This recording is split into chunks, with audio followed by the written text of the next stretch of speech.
Très chers amis, soyez le bienvenu à vous tous qui êtes déjà connectés dans cette émission très spéciale. L'émission qui vous montre que quelles que soient les luttes que nous traversons, quel que soit l'état de notre vie, il y a toujours une solution. N'est-ce pas merveilleux de savoir que rien n'est perdu, tandis que certains crient au désespoir, tandis que d'autres se plaignent que leur vie n'avance pas, qu'elles sont condamnées à la souffrance. Ici, vous avez l'opportunité de recevoir une direction qui vous ouvre la vision, qui vous donne un nouvel espoir, qui vous permet de voir les choses différemment. Parce que nous croyons que la solution existe, elle existe pour vous. Préparez en ce moment votre verre d'eau, tout comme je l'ai déjà fait. Et tout à l'heure, en fin d'émission, nous allons prier en votre faveur et nous allons bénir cette eau aussi. Et comme d'habitude, je vous invite à inviter une personne en ce moment de votre entourage, soit quelqu'un de la famille, un ami, une connaissance, une personne qui a besoin de solutions dans sa vie, afin qu'elle aussi assiste à cette émission. Et j'ai la certitude que tous seront abondamment bénis.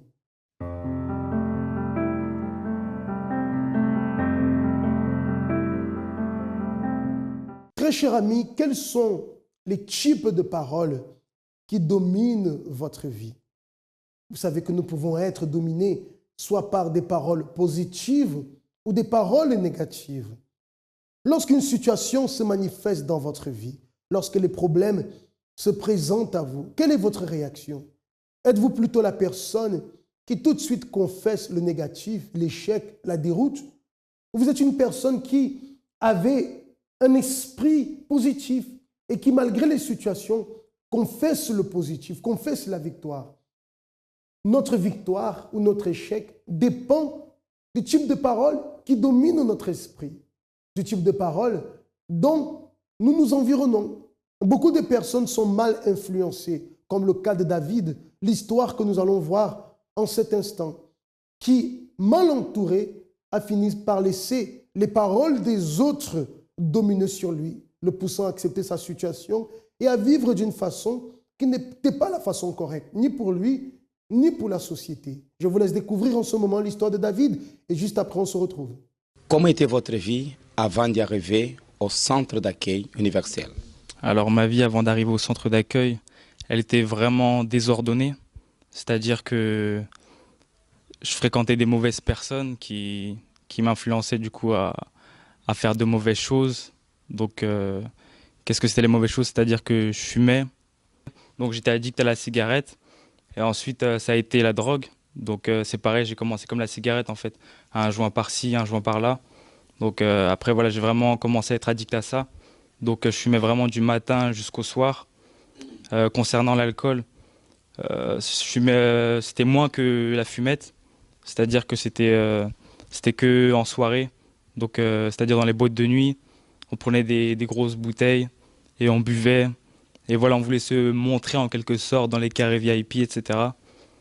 Et puis voilà, j'avais aussi de la haine aussi envers mon père parce que voilà, il nous a fait du mal. Après, il est parti en prison. C'est vraiment quand il est parti en prison que j'ai commencé du coup à devenir un délinquant entre guillemets, à faire un peu n'importe quoi. C'est-à-dire, j'allais voler aussi parce que j'avais vraiment des pensées négatives. En fait, je me disais, j'avais 18 ans, j'avais pas de travail. Je me disais qu'il n'y avait pas de travail. Je fréquentais des personnes qui me disaient qu'il n'y avait pas de travail. C'était la crise, etc.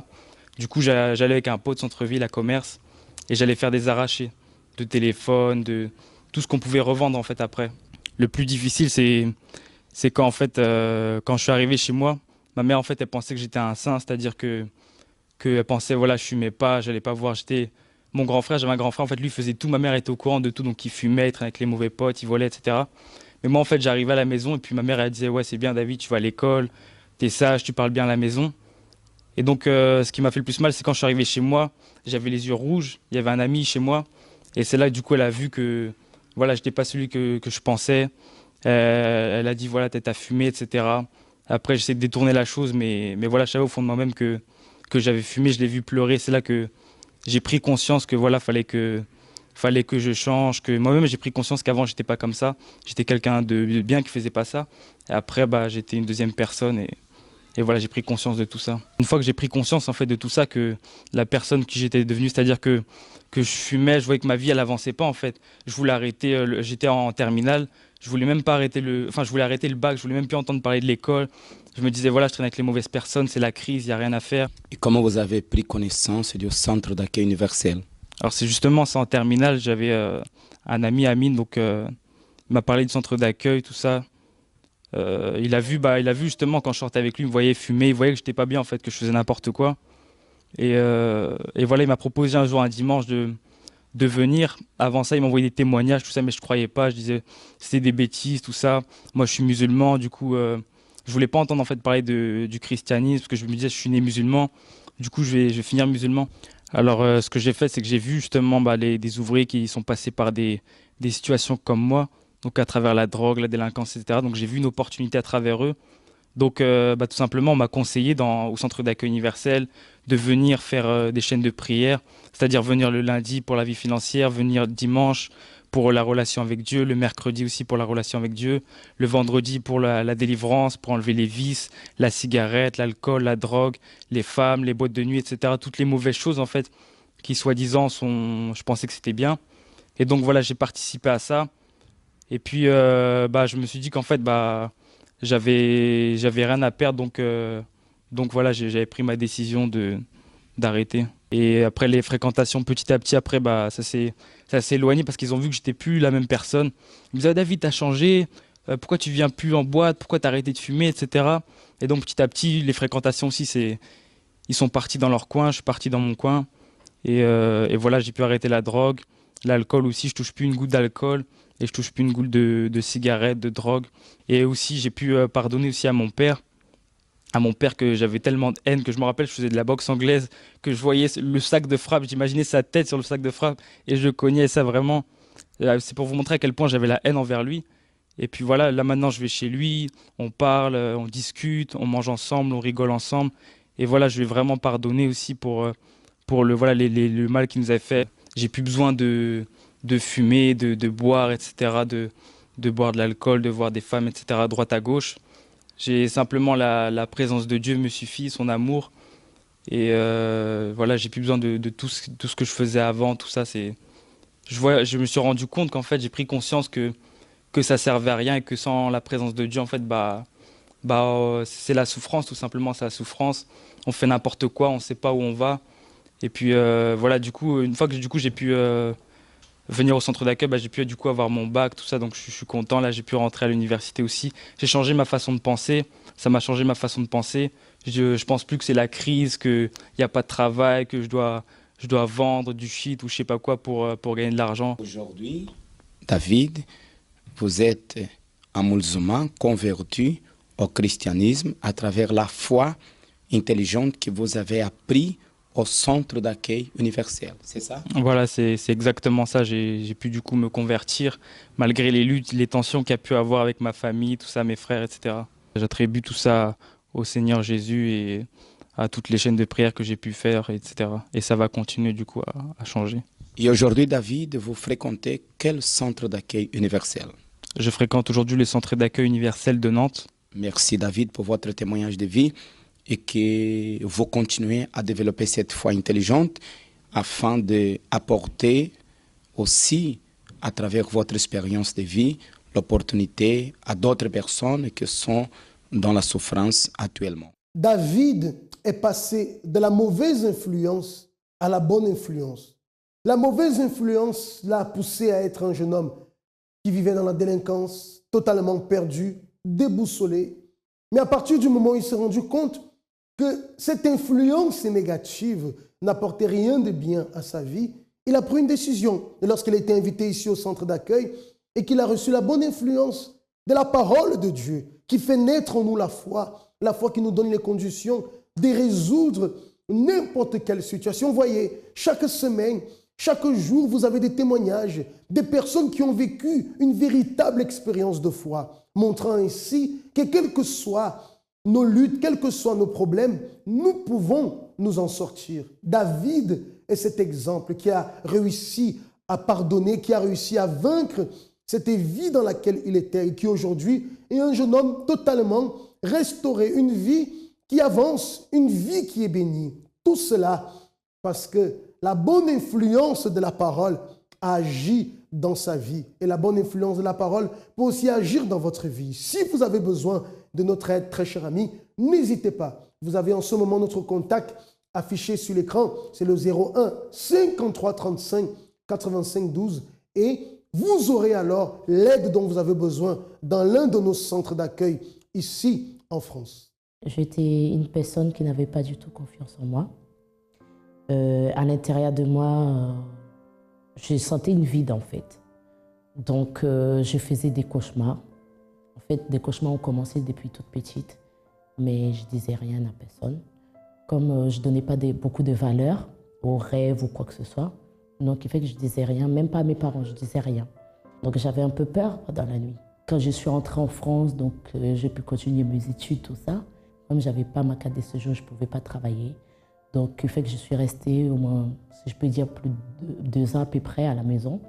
Et ça, qui fait que ça me donnait des pensées négatives par rapport à moi-même. Donc j'avais plus confiance en moi.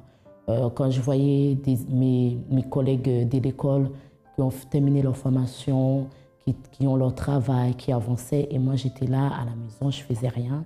Donc ça m'enfonçait encore plus. Pour moi, je n'allais jamais travailler. Donc jamais travaillé, je regardais les autres, je disais « Ah, ben c'est bien ». Mais moi, quand il arrive, quelque part, je me maudis moi-même en disant « Je ne sais à rien, de toute façon, c'est comme si j'étais faite pour souffrir en fait ». Dans la nuit, j'imaginais ma vie future, je pleurais. Je ne m'aimais pas moi-même. Donc parfois, je vais me regarder dans le miroir, je tourne la tête. Après, il y a mon frère qui est arrivé. J'avais l'impression que mes parents aimaient mon frère plus que moi. Les problèmes de santé que j'avais des cuisses au niveau du poignet. Donc, je ne peux même pas vous dire ça faisait combien de temps, parce que c'était tellement longtemps, depuis même avant que j'arrive en France. J'avais des cuisses qui gonflaient, qui pâtaient, qui revenaient.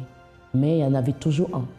Donc, j'étais très jeune, où j'apprenais à connaître quelqu'un. Cette personne, ce n'était pas du tout ce que je croyais en fait. Il y avait une face cachée que je n'en doutais pas du tout. Mes parents n'étaient pas d'accord. Je ne voyais pas du tout ce côté-là chez la personne, je ne voyais pas du tout le mal. Donc certes, je ne manquais pas de respect à mes parents par rapport à ça. Quand elles parlaient, je ne disais rien. Je suis arrivée à l'église centre d'accueil. Donc ma cousine qui m'a invitée. J'ai assisté à la réunion, j'étais curieuse. Donc, je voulais connaître plus, donc je commençais à venir les dimanches. Et ce que j'aimais, c'était par rapport au groupe jeunes. Donc, je commençais à venir petit à petit, à participer avec les groupes jeunes. J'ai participé à des propos. La première campagne que j'ai faite, c'était par rapport à ma situation financière. Je n'avais pas mes papiers, je vivais avec mes 2 parents.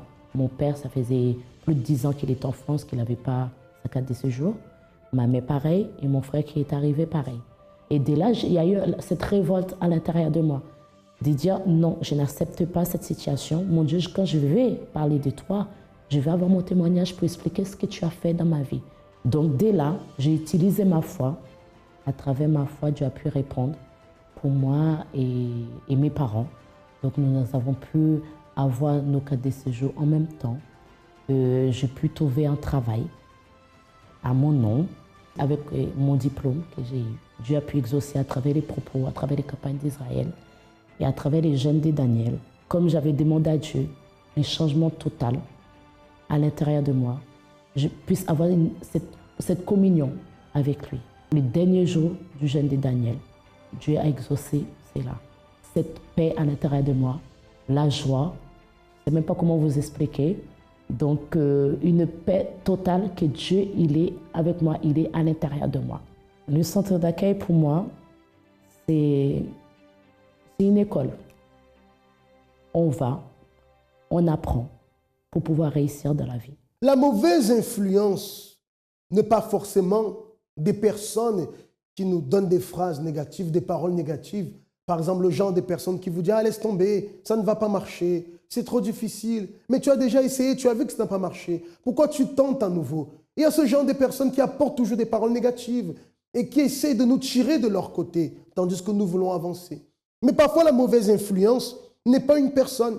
Parfois, la mauvaise influence est l'ambiance dans laquelle nous vivons. Ça, c'est l'histoire de Kenji. Vous allez découvrir qu'elle vivait dans une ambiance de disputes, de querelles, de divisions. Et tout cela a fini par jouer sur elle et apporter une véritable souffrance. Écoutez et découvrez son histoire.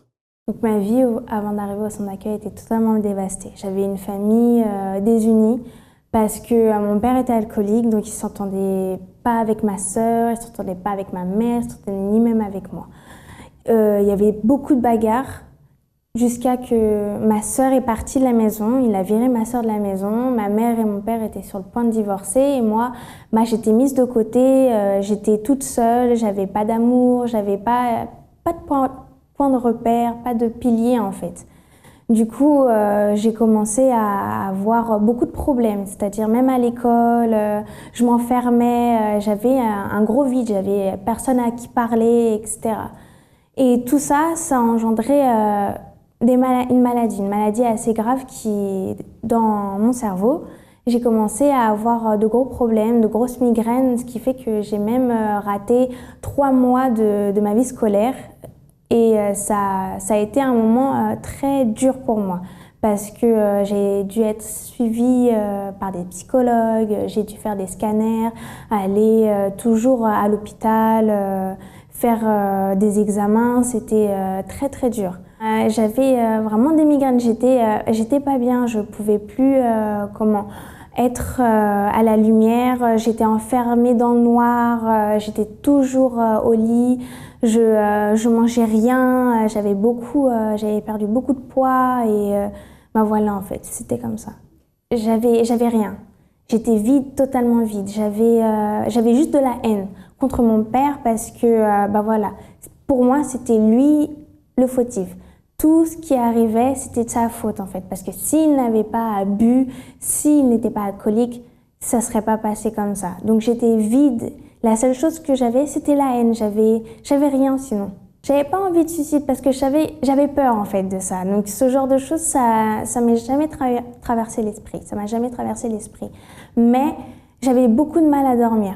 Pourquoi? À cause de ces migraines-là. Des fois, je me réveillais le soir et je hurlais dans mon lit parce que j'avais mal à la tête. Je me tenais la tête tellement que j'avais mal. Le moment le plus difficile pour moi, c'était au moment où il a fallu faire ces scanners, au moment où il a fallu voir ces psychologues, et il a fallu que je m'ouvre. Ça a été dur, je ne me suis pas ouverte en fait. Mais je savais, c'est là où j'ai su d'où venait mon problème en fait, parce que c'est là où j'ai su que j'avais cette haine. Plus il me parlait et plus je me rendais compte que pour moi, c'était sa faute à lui. Je me rendais compte à quel point j'étais mal à l'intérieur de moi parce que je pouvais parler à personne, ni même à mes amis, à personne en fait. Donc je me suis rendu compte que j'étais seule au monde pour moi. Vous voyez que la désunion dans la famille et toute cette ambiance négative qui régnait dans la maison a fini par avoir une influence, la situation a fini par avoir une influence négative dans la vie de Kenji, qui a commencé à manifester ce sentiment de haine envers sa famille, qui a commencé à avoir des migraines, enfin, tout cela qui était engendré par cette ambiance négative. Aujourd'hui, beaucoup de familles, malheureusement, sont dans cette situation. Beaucoup d'enfants, même des parents, qui ne supportent plus l'ambiance familiale dans laquelle ils sont.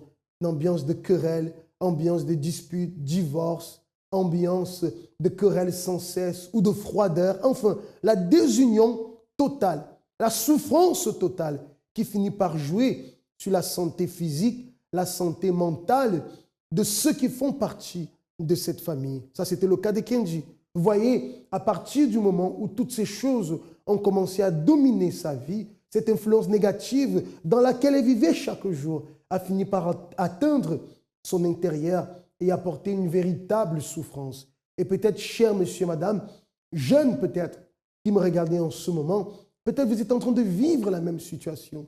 Vous ne supportez plus être à la maison parce que l'ambiance n'est plus bonne. Vous êtes au bord, je dirais, de la dépression, tellement la situation est difficile. Votre seul désir, c'est de sortir de la maison. Lorsque vous finissez le travail, il n'y a pas l'envie de rentrer à la maison, d'être en famille. Pourquoi? Parce que l'ambiance qui est là a une mauvaise influence sur vous. Et vous voulez que cette situation change. Ce n'est pas en fuyant la situation que les choses vont changer. Mais tout peut être résolu. Vous pouvez changer cette ambiance négative en une ambiance positive. Vous pouvez changer cette mauvaise ambiance en une bonne ambiance. Je vous laisse voir comment Kenji a pu réussir à changer cette ambiance dans sa vie, dans celle de sa famille. J'ai connu le centre d'accueil par ma mère qui m'a invitée au centre d'accueil. Et peu de temps après mon arrivée, j'ai été abusée en fait.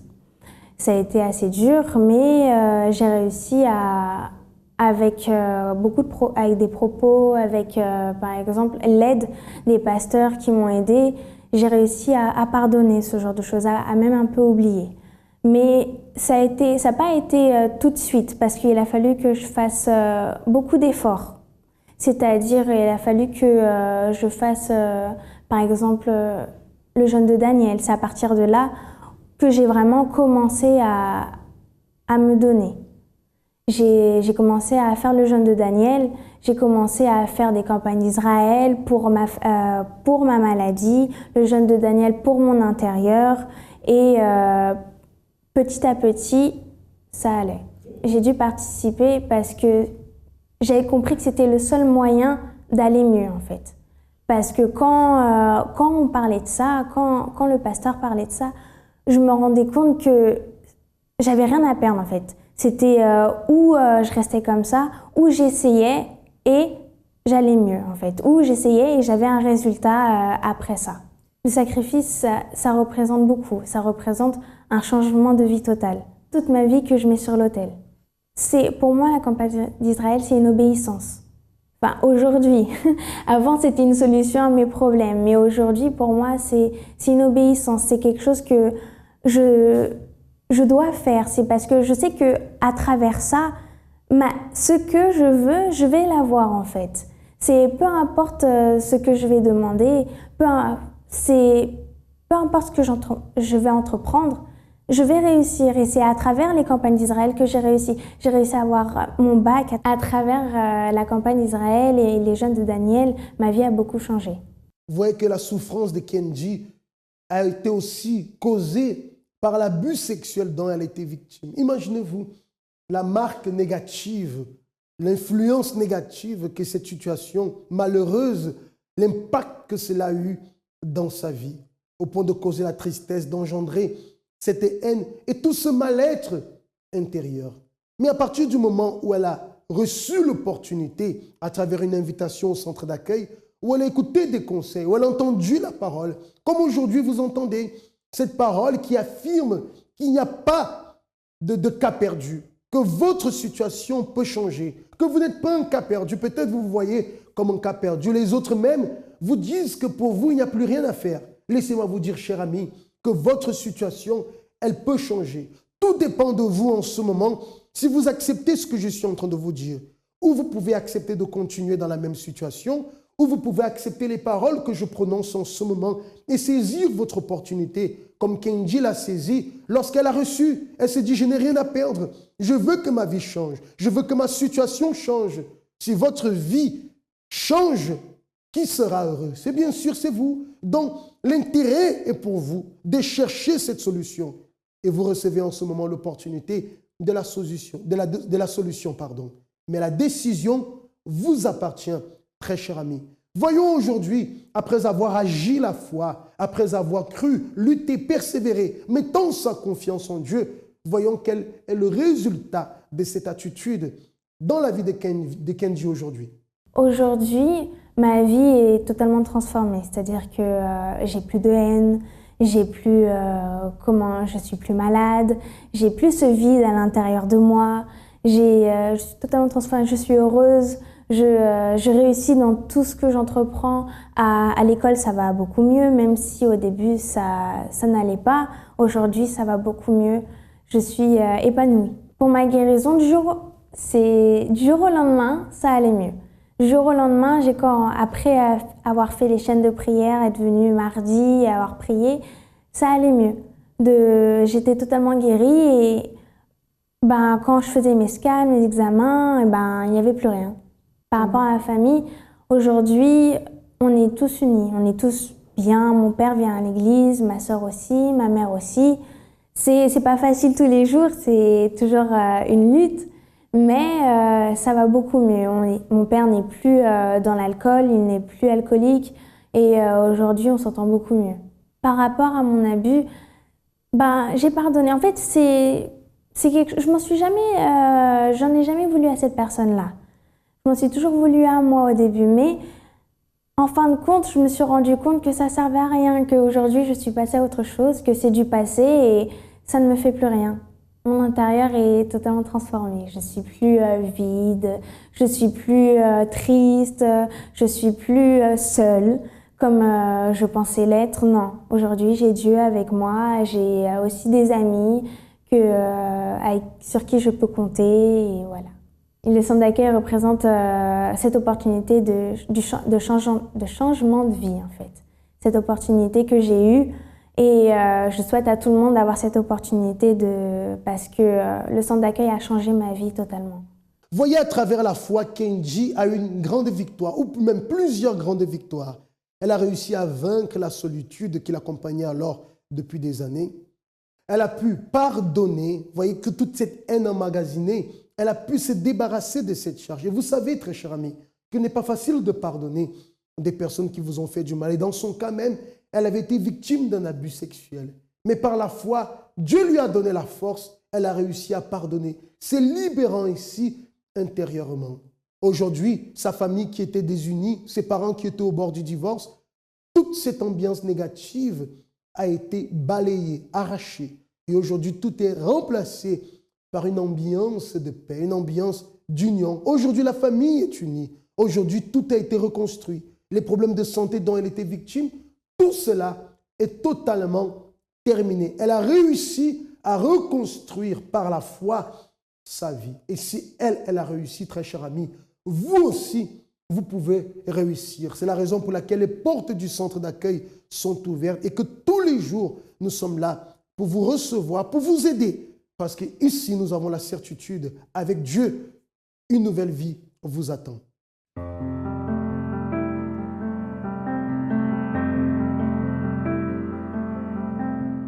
Vous pouvez prendre en ce moment votre verre d'eau, comme je l'ai fait et préparé. Si vous nous avez rejoint en cours d'émission, vous pouvez le faire en ce moment parce que nous allons prier. Nous allons bénir cette eau en votre faveur. Prions. Mon Dieu et mon Père, au nom de Jésus-Christ, nous entrons dans ta présence en ce moment. Et tu sais, mon Dieu, qu'il y a beaucoup de personnes, mon Dieu, beaucoup, qui subissent des influences négatives. Parfois, à cause des paroles, Seigneur, négatives qu'elles entendent d'autres personnes, des conseils négatifs, ou souvent tout simplement à cause de l'ambiance dans laquelle elles se trouvent, dans laquelle elles vivent, comme c'était le cas de Kenji dans ce témoignage. Mais Seigneur, en ce moment où elle a pu entendre un message de foi, elle a pu voir des témoignages qui lui montrent qu'il y a un chemin pour sa vie. Que ta main soit tendue vers cet homme, vers cette femme, vers ce jeune qui participe avec nous de cette prière, qui accepte en ce moment cette bénédiction. Seigneur, viens les élever, apporte le courage à celui qui l'avait perdu et que cette eau contenue dans ce verre soit bénie et consacrée. Et en buvant, Seigneur, que tu puisses agir dans l'intérieur de cette personne. Au nom de Jésus-Christ. Amen. Buvez maintenant dans la foi et recevez cette force. Soyez libérés dans votre esprit de toute cette négativité, de toute cette ambiance qui vous a contaminé et vous poussait à la défaite. Je vous invite alors, demain dimanche, à vous joindre à nous dans l'un de nos centres d'accueil. Ici au siège, nous serons là à 6 h du matin, à 8 h, à 10 h ou à midi. Vous pouvez participer dans l'un de ces cultes où justement, nous allons prier fort en faveur de la famille. Sinon, pour les autres centres d'accueil, vous avez notre numéro de téléphone, le 01 53 35 85 12. Vous pouvez nous appeler pour avoir plus de détails en ce qui concerne les adresses. Que Dieu vous bénisse et à très bientôt.